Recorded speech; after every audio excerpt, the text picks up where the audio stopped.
Hello and welcome to the Nothing is Wasted podcast. My name is Davey. I am one of your hosts, and we have a very special conversation in store for you today. In fact, this conversation was filmed and recorded live. It was our very first live podcast that we have ever done. And we did it with Daniel and Brittany Brooker at the book launch event, the launch event for Nothing is Wasted, the book. And man, what an unbelievable event it was. I'm telling you, I'm still trying to process what took place last week at the at the book launch event. We had people from all over Texas and Colorado and Florida and Delaware and North Dakota. I mean, all over the place that flew in to be a part of this special event. And then we also had we live streamed it. However, our live stream, we did have some technical issues with it. So if you bought a live stream ticket, we're refunding you, and we're sending you the recording of the whole thing, so you can be a part of it. You can watch it. So you got in on it for free. And so really fortunate that you were part of that virtual crew. But this conversation was part of the entire program of the night. So this is not the entirety of the program. This is just a podcast conversation that we sandwiched right in the middle of the program. So it was just I cannot overemphasize and adequately express just how amazing it is. I felt so humbled to have friends and family there. I felt so honored to have all these people come in to celebrate the release of Nothing is Wasted, the book, but more importantly, to celebrate Amanda's life and legacy and how her life is impacting thousands of people all over the world right now through the ministry of Nothing is Wasted. You know, we would not have this podcast. We would not have this ministry if it wasn't for her. And if it wasn't for how well she lived her life. Honestly, I think that's what we really saw that night. Everybody got a window into. So it was just beautiful. I mean, special, special night. Daniel and Brittany Brooker each in 2015 lost their spouses. And then it was right before I did. And so we've been journeying together since 2016, July of 2016. We've been journeying together, and they're the kind of friends that you just call up because you're like, hey, I got to talk about what's really going on. And there are very few people who understand this. And so they have just been dear friends of Kristi and mine as we've journeyed this whole road of healing from grief and blending families. And so I'm so excited for you guys to hear this conversation, this live conversation that we had last week. And if you want to reference kind of more of Daniel and Brittany's story, they share that on episodes 22 and 23. So way back, like the OG of the Nothing is Wasted podcast. And so I want to go ahead and dive into this conversation. It is just so rich. So go ahead and take a listen to my conversation. Well, Kristi and my conversation with Daniel and Brittany Brooker. Well, hey, everybody. Welcome to the Nothing is Wasted podcast, live from Indianapolis. This is something we say every single week, and we kind of joke about the fact that we say it every single week. We have a very special episode for you today, but we actually mean it this time, because I'm going to bring up Davey and Kristi Blackburn, Daniel and Brittany Brooker, to have a very incredible conversation for you. Come on up, you guys.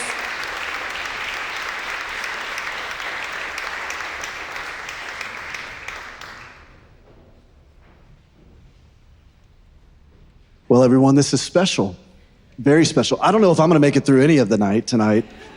So, but welcome to the very first live recording of the Nothing is Wasted podcast. And those of you guys who are tuning in virtually, those of you guys who are listening to this in the aftermath, and you have FOMO like crazy because of all of my friends who are sitting right here, and you should have come and joined us for this live one. We're so grateful for all of you guys. This is I can't explain to you how meaningful this is to me. I'm watching all of these different faces from different sectors of my world converge tonight. And every time I see someone new, I'm just like, I get overwhelmed and gripped by it. So it's your fault if I'm really emotional tonight.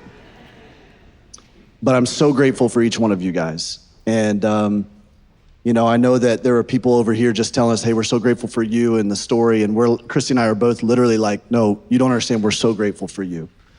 And tonight, what we want to do is we want to really commemorate Amanda's legacy and the impact she's made in all of us, and how we all want to live and love Jesus better because of her. But the reality is that many of us are sitting in the middle of our own deep valleys. Many of us are experiencing our own pain right now. And so we have the benefit of 9 years later, looking back and going, man, I'm just so amazed and grateful at everything that you've done, God, over the past 9 years. But some of you guys are right now sitting here and going, I'm in the thick of it. Like, I don't see through the weeds. I don't know what to do about this. And so Kristi and I thought that it would be so special to have a conversation with some of our dearest friends, Daniel and Brittany Brooker, because when we were in the weeds, when we were in the thick of it, they were our people, and they still are our people as we're coming and emerging out of it, and we're getting a different perspective on the valley as we're now, coming up on the mountaintop and looking back, and it looks beautiful, whereas it used to look dark and foreboding. We still walk with them, and they walk with us, and you just need people like that in your life. And they're the kind of people that I tell people all the time, we do this like Zoom call for Nothing Is Wasted. And I tell them, you're the type of people that we call them and we talk about how life really is. We can't talk to anybody else about this stuff. And so we thought it'd be very special to bring our dear friends, Daniel and Brittany Brooker. Here's what I would love to do. I would love for you guys to give, just to catch everybody up, a real short flyover of what you two experienced in 2015, right before me, and then what you guys experienced in 2017, right before us. So just quick flyover, just to catch everybody up, and then we'll dive in.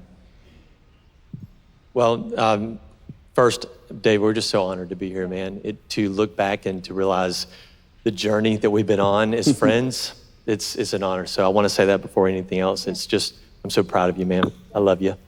Our journey, the reason we're friends is because we understand the same pain. I found myself as a 30-year-old husband, a father of 2 children.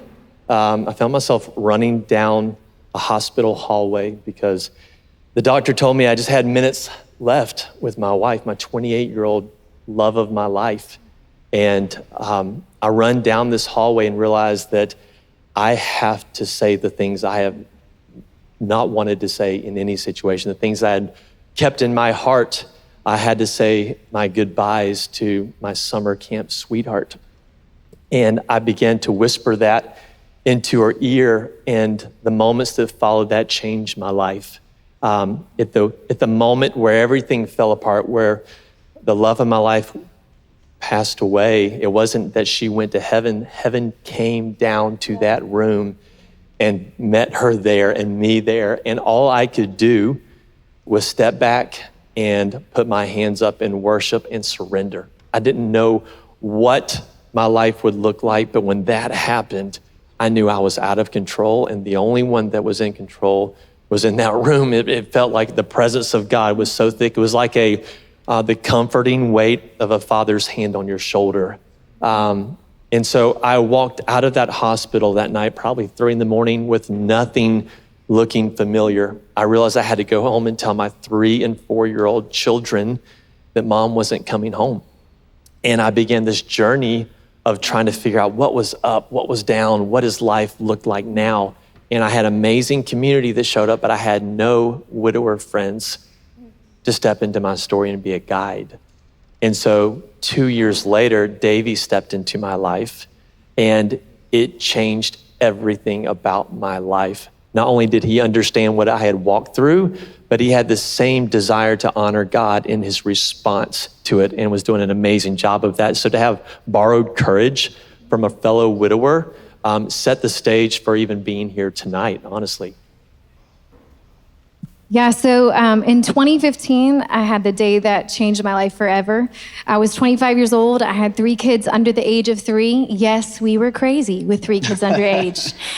So we had a newborn, a 1.5-year-old, an almost 3-year-old. My husband was in law enforcement, and I went to Bible study just like any normal Tuesday.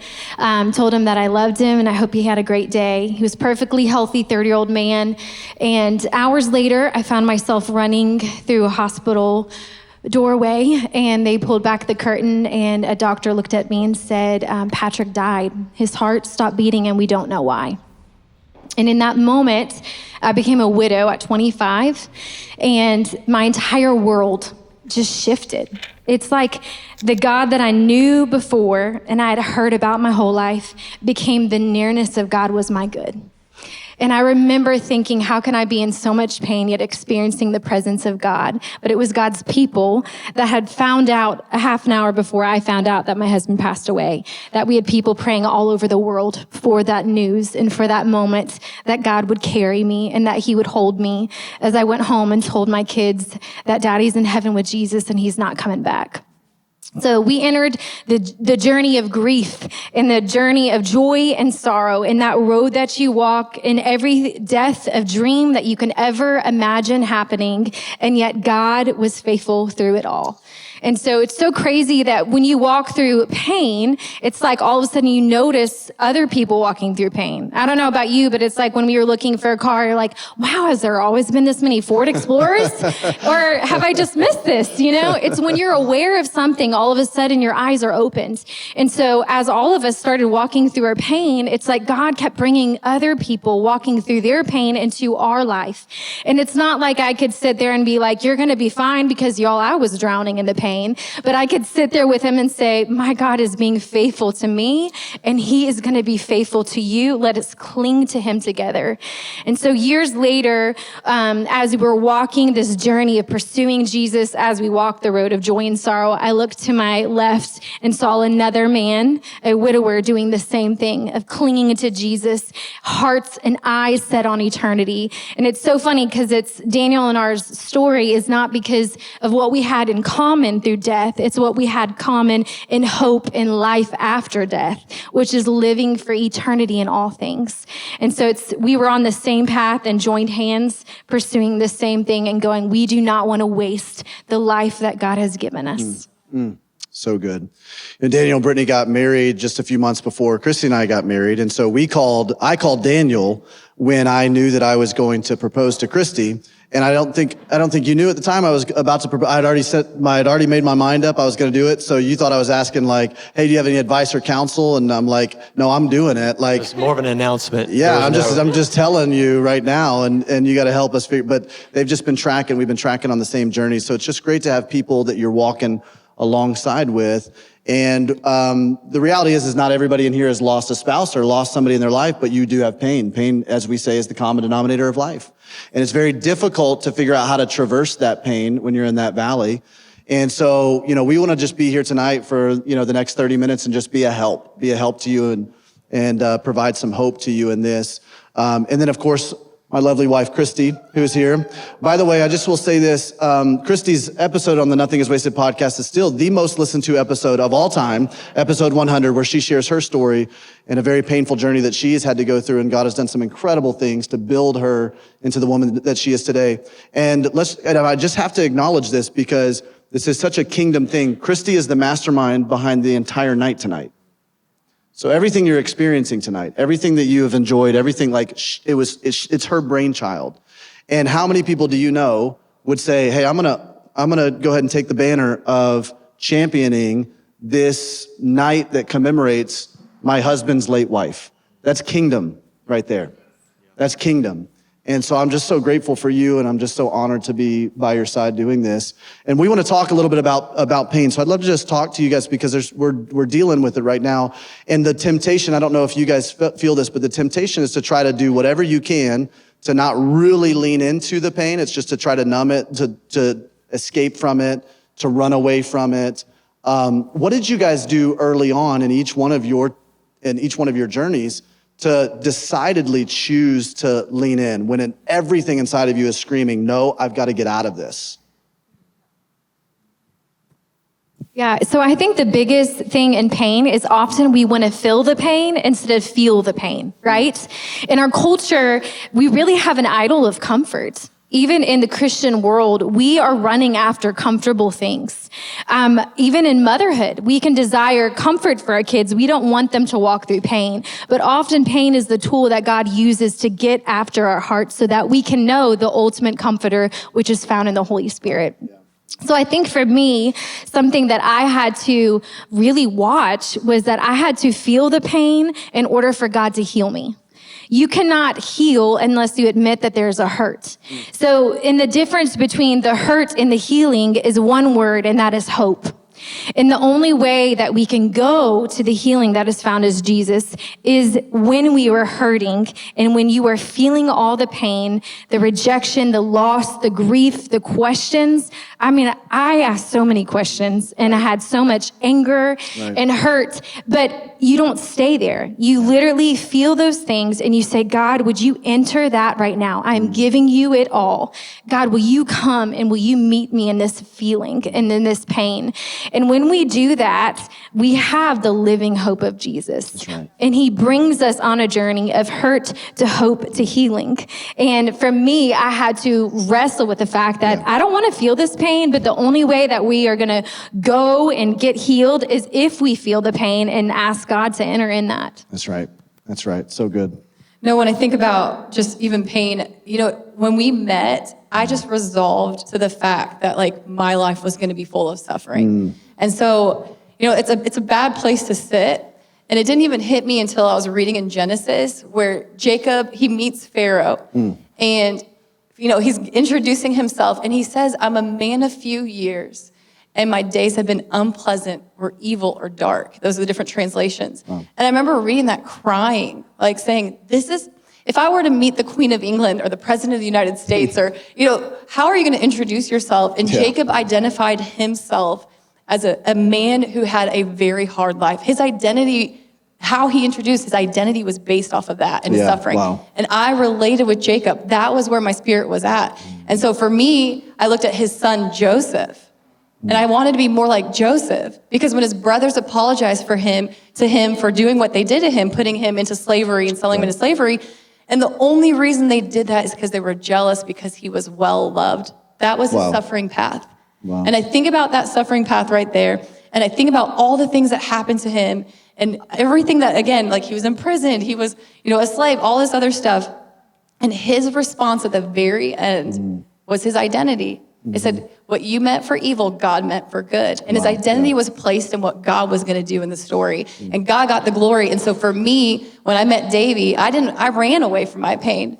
I just resolved like pain is pain. It's going to happen. I'm just going to run away from it. And You I married the guy that leads a ministry for pain, by the way. God has a sense of humor. I'm just going to say that right there. He has a sense of humor.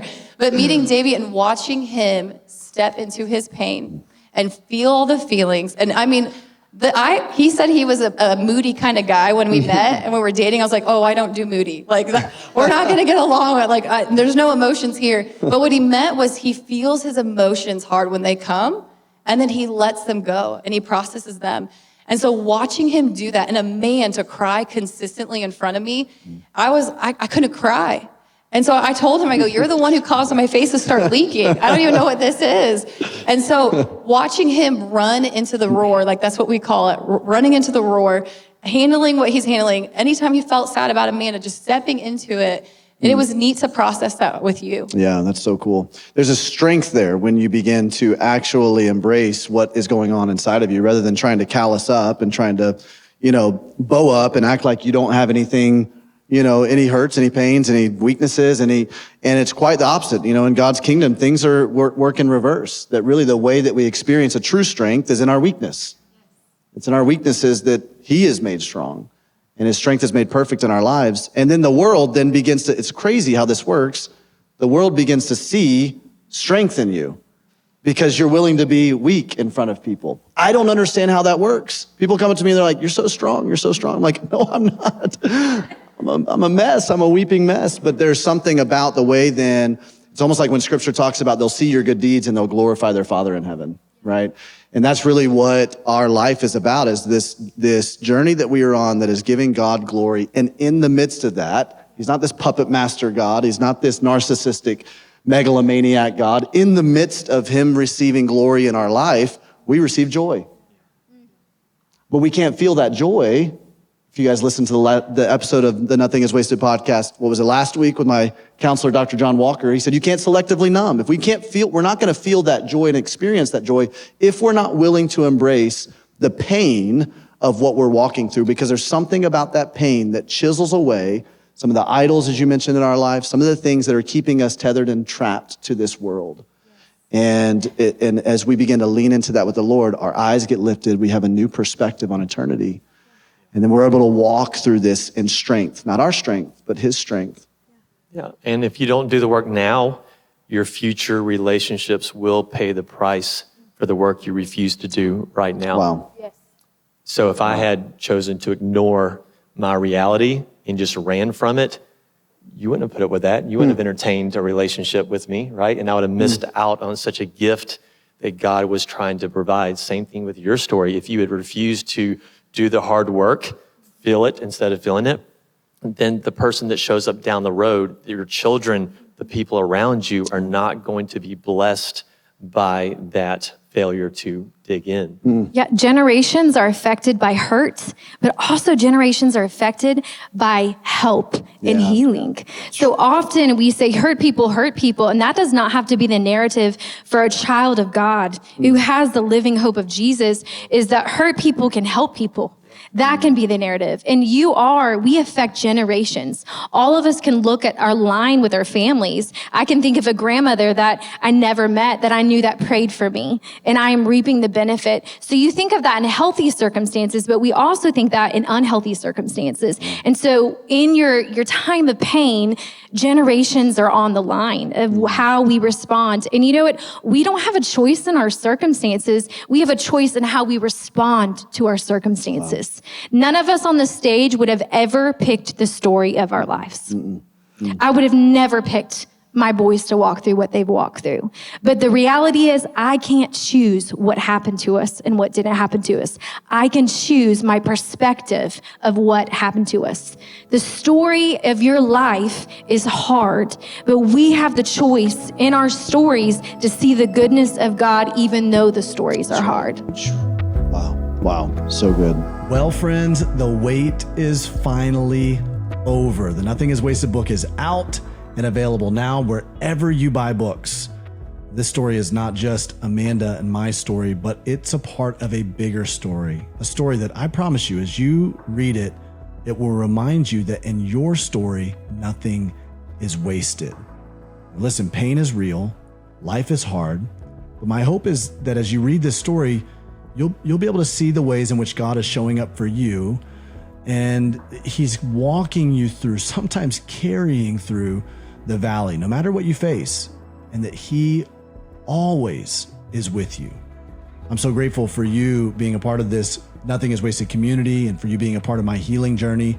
And I can't wait for you to get a copy of Nothing is Wasted, the book. You can go to nothingiswastedbook.com to order your copy now. You can buy it anywhere books are on sale. And you can also pick up an audiobook if you can stand to hear me reading the book to you. I'm so grateful for you, and I'm excited to hear how this book is impacting you in your own personal journey. Nothingiswastedbook.com. Pick it up today and let us know how it's impacting you. You know, we talk often about the classroom of pain. If any of you guys have gone through Pain to Purpose, which is the course that we offer, I've got to meet so many of you guys who are like, we do Pain to Purpose at our church, and I'm just like so overjoyed to hear that. But we talk about in Pain to Purpose, the classroom of pain, the lessons that God teaches us in pain that he could teach us in other ways, but we're not listening. Right? What does C.S. Lewis say? That he whispers to us in our pleasures, he speaks to us through our conscience, but he shouts to us in our pain. It's like a megaphone to rouse a deaf world. And somehow now we're in pain, we're in the middle of the valley, we're desperate, we're going, God, I need to hear, what are you doing? Where are you? And he's like, okay, I have your attention now.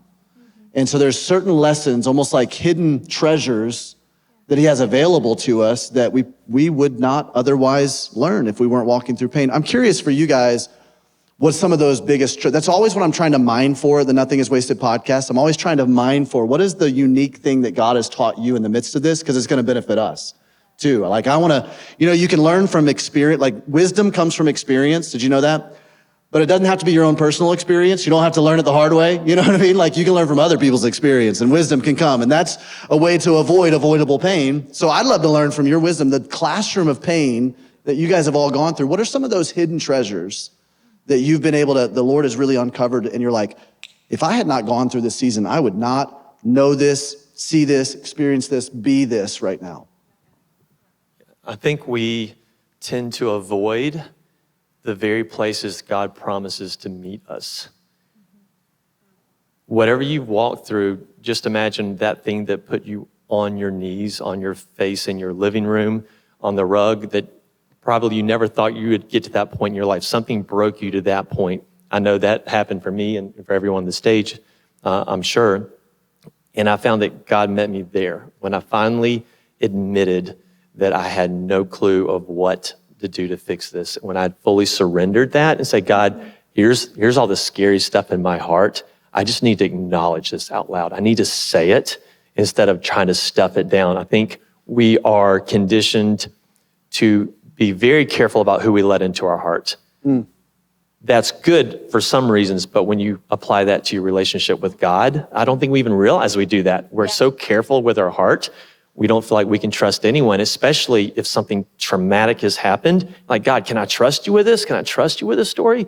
Can I trust you to share my heart? Even though I know you know this, I don't even want to say it out loud. And when you're willing to enter into those conversations, for instance, I remember riding in my car, and I don't know about you guys and what you walked through, but if something really hard has happened, sometimes the car is your like therapy session.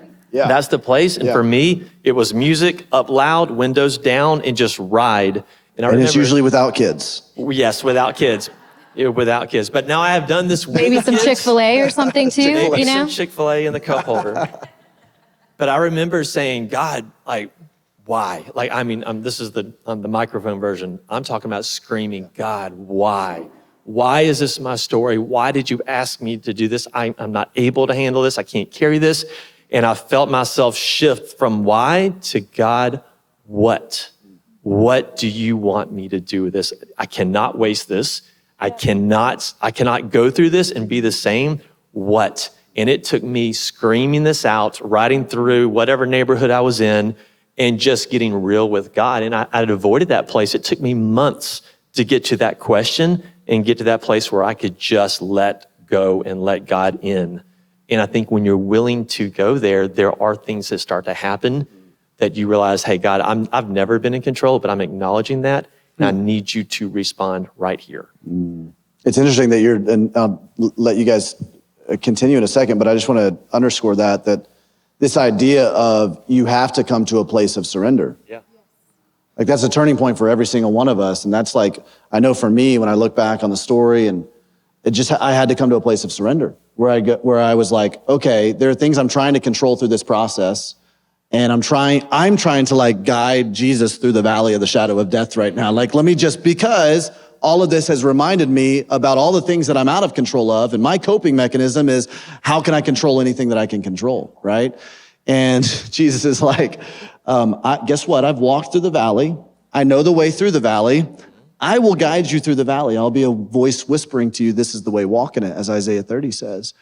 And so I had to come to this place where I said, I don't know my way through this, God.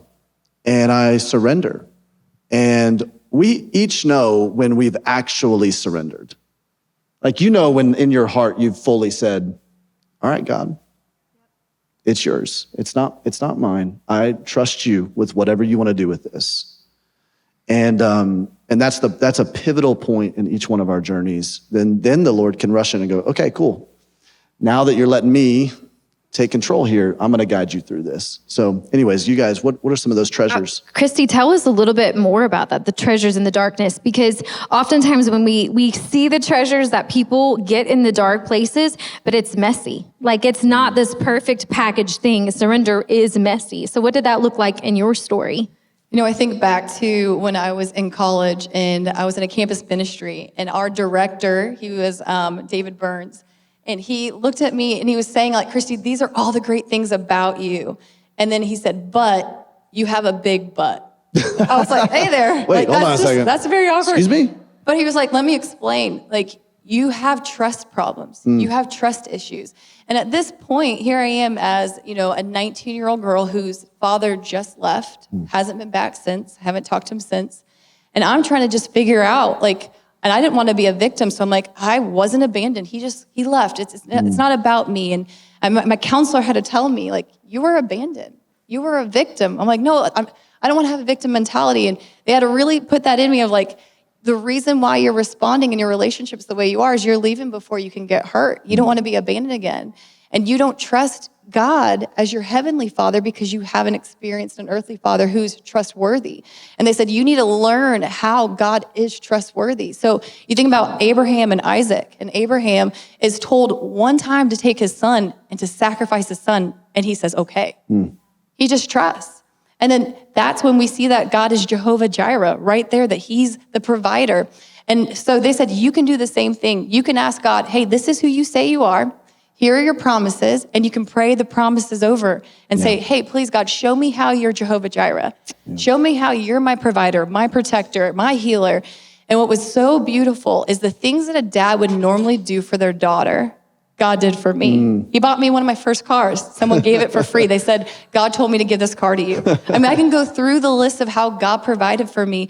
And so the treasure in the suffering is, I don't think I would have ever depended on God the way I did if I had other people filling in the gaps for me. Wow. So being abandoned, being all the different things, being alone in those areas, not having, holidays were different, and just seeking out God's face.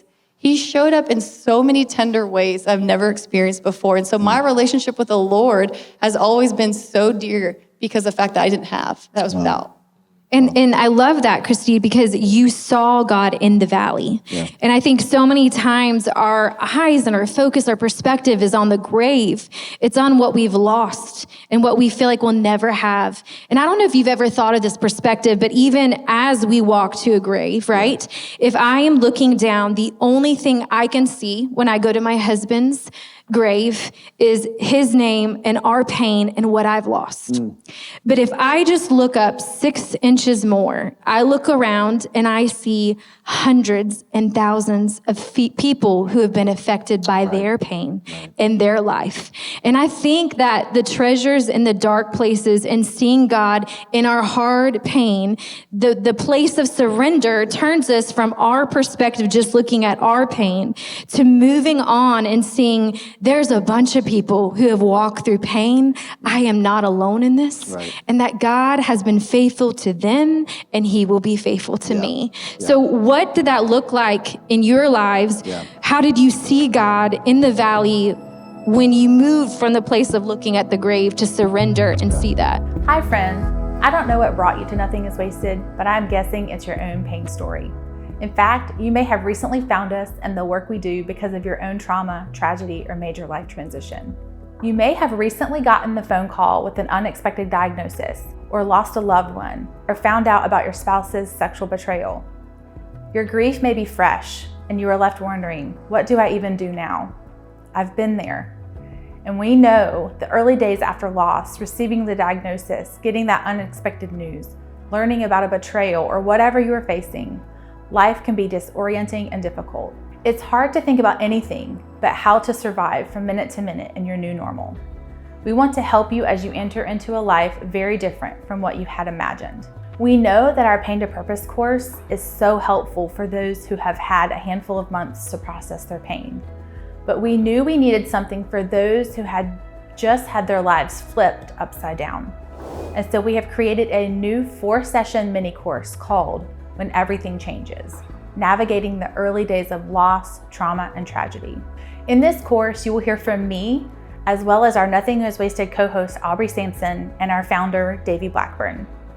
We are going to be talking about practical ways to support yourself during this season, how to lament, and what you need to do in order to take the first steps forward after life is forever changed. The sessions are intentionally concise because when you are processing trauma or grief, it can be hard to engage with information. But within these sessions, you will get the encouragement to know you are not alone in what you are feeling, as well as some practical next steps on what to do in the aftermath of your pain. This isn't some theoretical idea on how to deal with what you're going through, but real, tried and true wisdom from others who have been where you are and who have gone through a cataclysmic shift in their lives. I wish I would have had this kind of practical wisdom in the beginning of my own Pain to Purpose journey, but I'm so excited to share with you the exact resource I needed.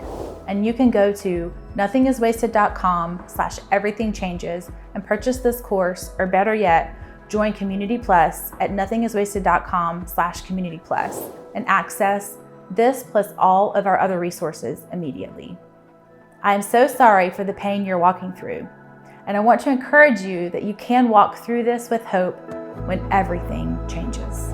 Well, for me, it was that exactly what you said, you started seeing other people's pain, but that they had journeyed it, right? And that's part of like this entire book. If you guys have read it, yet you can realize, you see like, it's just guide after guide after guide after guide after guide that's taking, that the Lord is using in a pivotal moment in my life to give me some kind of aha moment, give me some kind of new perspective, new epiphany, where it's not like me going like, oh yeah, look, let me just kind of sit and ponder this. And this is a really, God really showed me this in my quiet time. It's like this person right here who has walked the journey and they poured into me in a very providential moment that really shifted things for me. And so I think a lot of times when, right now, one of the things that I'm experiencing, we sit in a room like this, and I would say most of us are probably believers, right? And if you're not a believer, we're really glad that you're here.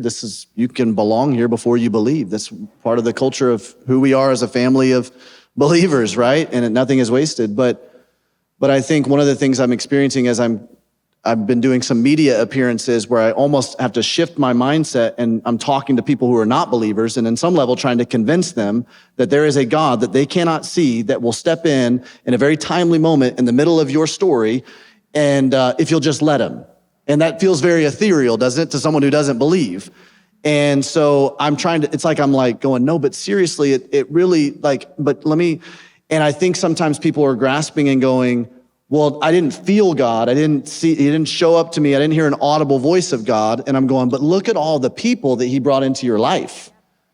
And that's how God works so many times, to bring people into your life, to put you in a particular situation. You're in a room tonight, providentially. There's a billion other things you could be doing tonight. There's so many other people that you could be seeing tonight.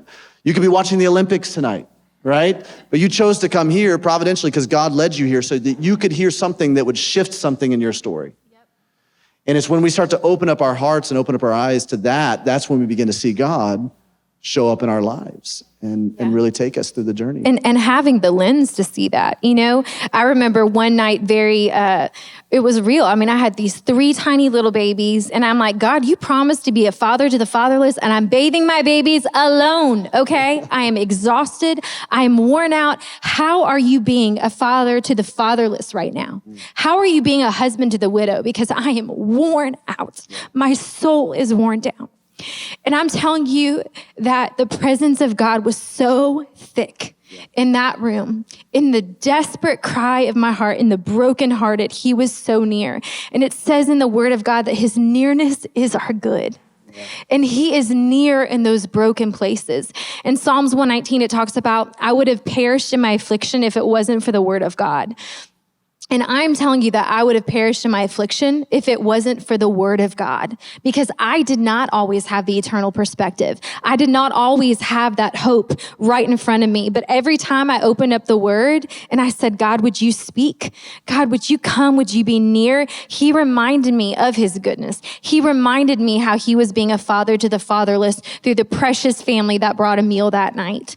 We had crazy God moments over and over again of people showing up. And so I do believe that God shows us his goodness through his presence showing up and his promises in his word, but also through his people. That's right. That he shows us his goodness in the valley. Go ahead, babe. Well, one of the things when you talk about valley, I think of the verse, and it's my life verse, and it was, Hosea 2:14 through 15. It says, just therefore now I'm going to lure her, and he's talking about Israel. I'm going to lead her into the desert and speak tenderly to her. And you think about that verse right there. He's not leading you into this plush, pasture and everything is just great. He's leading you into the desert so he can talk to you. He can get all the busyness and the distraction away from you, and he can whisper in your ear and speak tenderly to you. And the thing is about Israel is they weren't doing well. They were sinning left and right. They were all, and he's sitting here trying to pursue them. And so what's beautiful about that is he says, I'm going to make the valley of Acre a door of hope. And the valley, I heard it so many times that they said the valley is where the fruit is at. I want the fruit to be on the mountains, honestly. I want to be at the peaks of the mountain looking over. Maybe the beach or something too. Have my little mango going on. But here I am in the valley. And the neat thing about the valley of Acre is that was a place when they went into the promised land after 40 years in the desert. That was their first big failure. And the leader and his family, they stone them, and then they pile the stones up to remember the death and destruction and their failure. And God said he's gonna make that part a door of hope. So I think about the worst disaster and the worst destruction in our life, and he's saying, I'm gonna make that a door of hope for you. Wow, so good. I love that you brought up the desert because, first of all, we have some folks who went on our Israel trip this past year in May. Raise your hand if you're from where's our Israel? Come on, let's go, Israel. So next time we go to Israel, when it's safe enough again to go to Israel, you need to come to Israel with us for Nothing is Wasted. It was incredible, wasn't it? It's an amazing time. But one of the things I love about the Hebrew language is that when you have two concepts that have the same root word, the Jewish people believe that they are so intricately connected, like inextricably connected. And so the root word for desert is the same root word for the word speaks. And so they believe that it's really there in the desert that God speaks. And that's where we hear his voice, which you can see all throughout the journey of the Israelite people. That's where he spoke to them. That's where he taught them. That's where he showed them. He took them from being slaves to being sons and daughters to get Egypt out of them. Not just get them out of Egypt, get Egypt out of them. And that's what God is doing in the wilderness seasons of our lives. He is extracting this worldly identity that we have, right? And he's trying to infuse inside of us a godly identity that really is going to anchor us with hope no matter what we go through. So I'm curious, as we kind of wrap the conversation, redemption is a word we talk about quite a bit. We're looking back on things, right? We look at our tragedies in life and we go, oh man, we're experiencing a different side of the story. However, the temptation is to believe that's like, okay, well, we went through our valley, the one valley of our life. That's a lie, right? All right, we passed the test. I mean, how many We're people living out believe redemption. that, right? We think like, oh, I've been through one valley. Oh, like man. that's the only suffering I'll go through. Right. And man, that's the first lie, right? Right, exactly. But I'm curious, what then, if that's the case, if we know that that's a lie, that it's not like this just one clean story of like, that's the challenge sometimes with writing a book like this, where you almost feel the desire to want to put a bow on it, right? But you realize nobody's life has a bow on it until we see Jesus face to face. So how do we operate in that tension? What does redemption look like even in the midst of the next valley? What would you guys say that for your own lives, as you start to think about because we talk about the real and the hard. They don't hear about what we talk about with the real and the hard, but we do. So I do know that it's not roses, daisies, and sunshine. You're not in green pastures right now, like for all of us, right? Because we do have valley after valley, but we have different tools. Like we've learned about a God who met us in that valley. And just like David's like, hey, the same God that delivered me from the paw of the lion, the paw of the bear is going to deliver me from you, you uncircumcised Philistine, which somehow that was some kind of a knock or something, some kind of I don't understand, but David had some strong language right there. It was this, you want. Take this. Take that. Take that, you. But what he's saying is you've been faithful. And you're going to continue to be faithful. And I know that at the next valley that I experience.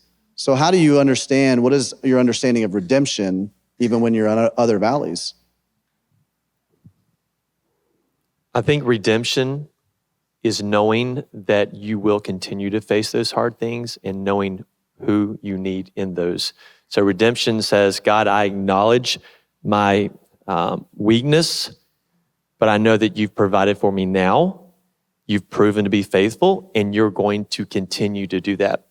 You're going to do that in the way that you provide the people around me to remind me of that. You're not going to make those people the redemption. So I can't look to Brittany for my redemption, but God does provide her for part of my story and is a good gift. You're a good gift, babe. You're a good gift from God. And I think we know, even in remarriage, there's very hard moments. We're saying instead of running away from this pain and running away from these things, it's like this, it's like these bison. So bison are known for when a storm rolls in, wherever bison live, on the prairies and where all those things, on the range, that when these storms roll in, they instinctively... Maybe in Indianapolis, I don't know. Maybe some out in the cornfields. Right out here in Whitestown. And the bison are in the cornfields. When the storm rolls in, they instinctively run towards it. because they know they will get through the storm quicker if they face the storm instead of trying to get around it. They're going to get caught in it. You might as well be facing the storm and get through it quicker.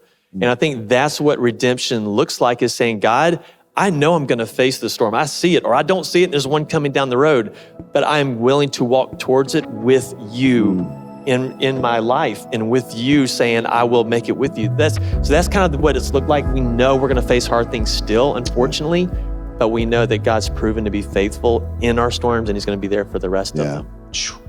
Wow. Wow.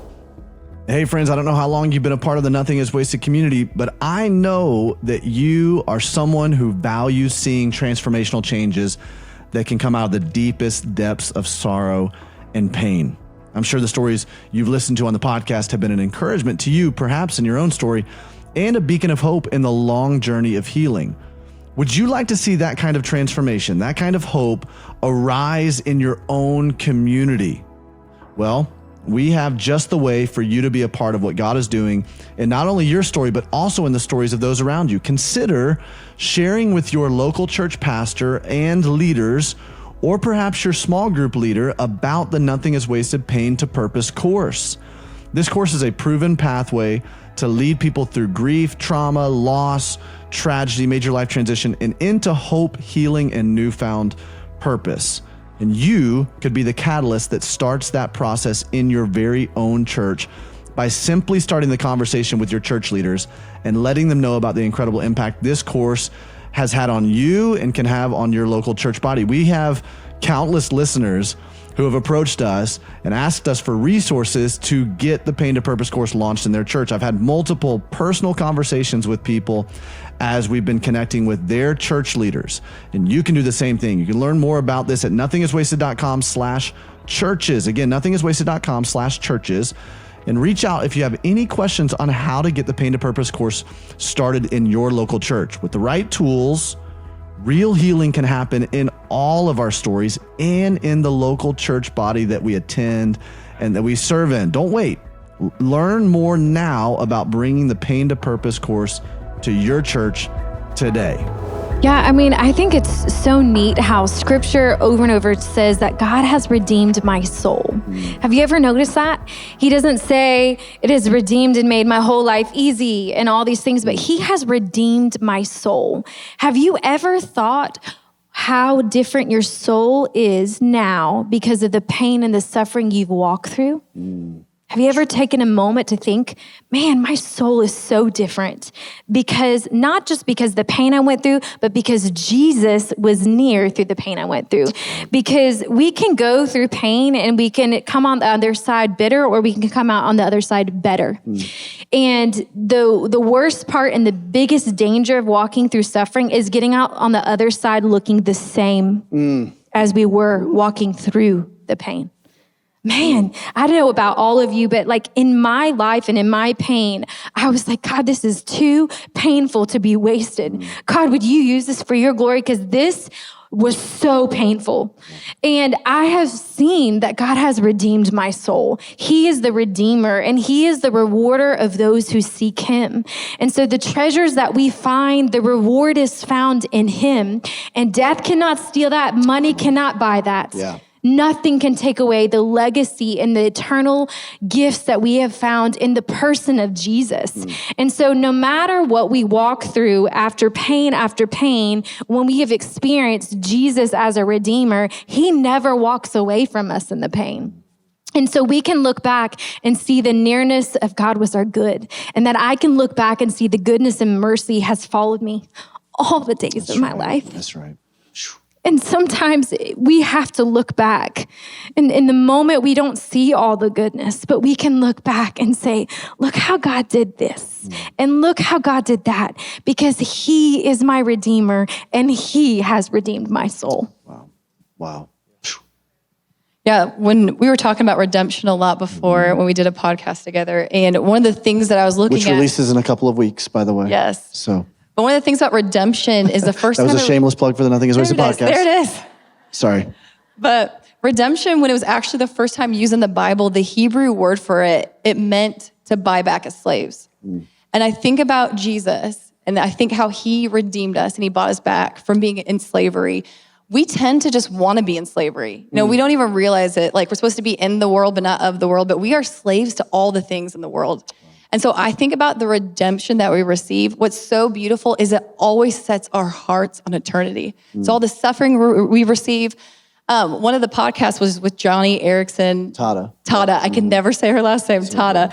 And one of the things, so she's been in a wheelchair for over 50, 60 years now. And one of the things that she mentioned, she goes, I know that the Lord, he is not worried about my physical body. He's more worried about my soul.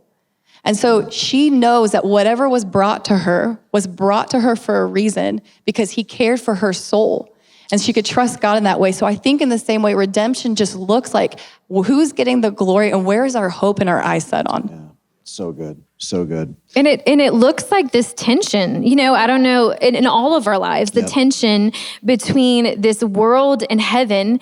And I even remember one time it's just like, I've always been a makeup girl. I love makeup. I think it's so fun. And right after Patrick died, I'm in my parents' house and my dad sees me and he's like, Brittany, you haven't worn makeup. And I was like, this has no eternal significance. Like this, I can't even live. Like you go to this place that you're like, how can I even live? This isn't even worth it. How is this going to impact heaven? And it's like you kind of have this tension of, okay, I'm here on earth still, but I desire heaven and I want to make an impact for eternity. And I think you get to a point where you're like, but I am still here. And God is not finished with my story. We are still in the world and not of the world. We are still going to another world, longing for heaven. But the reality is every single person in this room and every single person listening to this podcast, God is not done with your story. He is not finished with you yet. And if we were supposed to be in heaven, we would be in heaven, but we are here on this earth and he is not finished with us yet. And until he's finished and until we're there, our place is here, and let our hands and our eyes be open to whatever he has. And the redemption is found in that yielding and that surrender of God. We are here and we don't want to miss out on what you have for us right here. That's right. So good. That's so good. I'm hesitant to share this because I haven't studied it and researched it, but I just heard something the other day I was actually doing a radio appearance, and the guy who was producing it, his wife is some like Hebrew language expert scholar. So while we were off, they were kind of playing the radio music before we went on the next segment, and he started explaining this stuff to me, and I was like, whoa, hold on, slow down, explain that some more, that's profound. So my friend Josh Weidman right here might fact check me because he's like the Hebrew expert, but the word for hope in the Hebrew, I don't know the exact word for it, just came to mind, tikva, is that tikva? Yeah, come on, see what I'm talking about? You guys come and talk to Josh Weidman over here about the Hebrew language. It just came to my mind. Thank you, Holy Spirit. Tikva. And we have this idea of hope in the English language, in our culture, that hope is like some kind of optimism that you either possess or you don't possess. People say this situation is hopeless, or I don't know if I have any hope for this. And the same root word for this tikva also talks about a cord that is strung together, right? And it's the same actual, like the way when a Jewish person hears the word hope, you know what they immediately think of? They think of the scarlet cord that Rahab put out of her window in Jericho. And that every day she would put that out of her window, and that was hope being essentially galvanized in her. So like she had an active role in producing her hope, which is interesting because scripture tells us that it's suffering that produces what? Perseverance. Perseverance produces what? Character. Character produces hope. So is there a weaving process by which we attain and acquire hope? It's not something that we're just like, oh, I either have it or I don't, or the situation's hopeless or it's not. No, it's something that we intentionally drive into as we seek after the Lord and lean into him in the middle of our circumstances, that hope is then produced inside of us. So we have a role in this. We have agency in this. As we begin to lean into the Lord, we begin to experience that kind of hope. And so, man, guys, this has been incredible. Have you guys enjoyed this time? This is the first Nothing is Wasted podcast. Can you guys give Daniel and Brittany Brooker and Kristi a big hand? Thank you for coming all the way from Atlanta to join us for the Nothing is Wasted podcast. This has been awesome. So excited. Thank you guys. for joining us on the Nothing is Wasted podcast. That was awesome. That was so good. Another round of applause. Brookers and Blackburns. Wow. That was just rich. I don't know what else to say. That was so good. And how beautiful and special it was to do that live with so many members of our Nothing is Wasted community. Next time we have an event, you guys need to make sure you're there. We'll probably do a live podcast again sometime, or some meetups, some gatherings. We'd like to get into the event space here in the next couple of years, because it was just so rich and special to be able to gather together and see each other in person and share stories and laugh and cry together. Just so good. So good. This is not it for the More to the Story series. We've got a lot more that we're going to be talking about over the next few weeks as we are commemorating the launch of Nothing is Wasted, the book. I'm just really excited about how this book is being received and the responses. And I'd love to hear from you on that. Honestly, it just humbles me. So reach out to me on Instagram, Davey Blackburn. Reach out to us, hello@nothingiswasted.com, and email us. You can follow and reach out to us at Nothing is Wasted Ministries on Instagram. You can also follow Aubrey at ObSamp. Aubrey was there hosting the entire night, Thursday night. It was so good to have her carrying some of those moments in between and really pastoring people. It was just, there was serious, I feel like, breakthrough that happened in so many people's lives last Thursday at the launch event. You can follow her at ObSamp. And we want to thank Sleeping at Last for providing all the music for the Nothing is Wasted podcast. Download his music anywhere music can be downloaded and streamed. And if you want to get started in the process of taking back your story, partnering with God to take back your story, go to nothingiswasted.com/start here. Or maybe you're ready to just take a next step and you've not gone on our 5 steps Zoom call. We've got one coming up here soon. nothingiswasted.com/start here. I'd love to walk you through over an hour. It's right, an hour time frame on that Zoom call. I'd love to walk you through the steps, the 5 steps to taking back your story, no matter what you've gone through. So nothingiswasted.com/start here. Of course, you can grab the book at nothingiswastedbook.com, anywhere books are sold, Amazon, Barnes & Noble, Books A Million, Target, Walmart, all of that stuff. Would love for you to pick up a copy, and I'd love to hear about how it's impacting you. And next week, we've got a great conversation. You're not going to want to miss this one as we continue this series, More to the Story.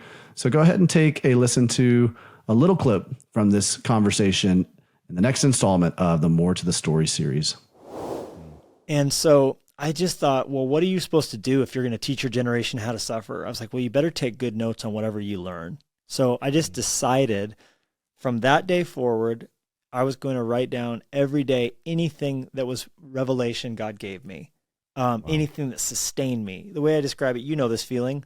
Grief is like being in a dark ocean, and you don't know how to navigate, but you'll find an oxygen bottle and you'll breathe off of it, and then it'll run out, and then you have to find a new one, and you're just swimming around finding oxygen bottles, and God in his mercy would give me an oxygen bottle, and it would be maybe something I read in my quiet time or something, an epiphany I would have, just thinking anything that gave me hope or sustained me. I took notes of it. I wrote down every day in my iPhone in a little note called Linya Lion Log, and it bloated so big, Davey. I don't know if you knew this. You can reach the capacity size on what a note can be on iPhone.